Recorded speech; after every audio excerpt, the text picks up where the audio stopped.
Of Thanksgiving as we bring you back here outside of Staples Center on Clippers Live.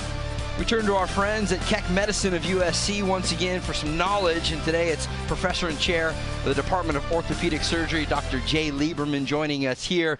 And Doctor, you know, whether you're a weekend warrior or you're a professional, everyone is susceptible to knee injuries. But I always hear the terms like MCL, ACL, and then now you hear also talk about cartilage. First, in layman's terms, tell me what cartilage is and what purpose does it serve? All right, that's a great question.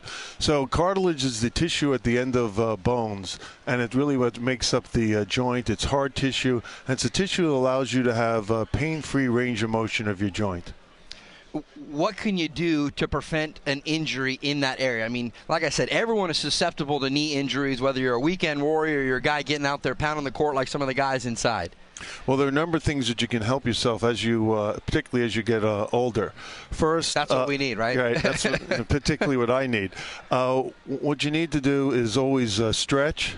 Before you play, you should have an exercise program where you're building up your quadriceps and hamstring muscles, and after you're done, you should ice. And the other thing we don't like to talk about, but we tell patients they should lose weight, because that's really important on reducing the pounding on the knees. Yeah, certainly the impact on the joints. Okay, now say you do, in fact, pick up some sort of knee injury and you're diagnosed with maybe a tear in the cartilage. What's the process like to get yourself back out on the court, back out on the field? Right, so there are a number of things that we can do to help patients. First, they can take anti-inflammatory medications. We can prescribe physical therapy and a home exercise program, and that's what we start out with. If that's not effective, then you have to start getting to other agents like anti-inflammatory medications or nutraceuticals, which are chondroprotective agents, chondroitin sulfate or glucosamine.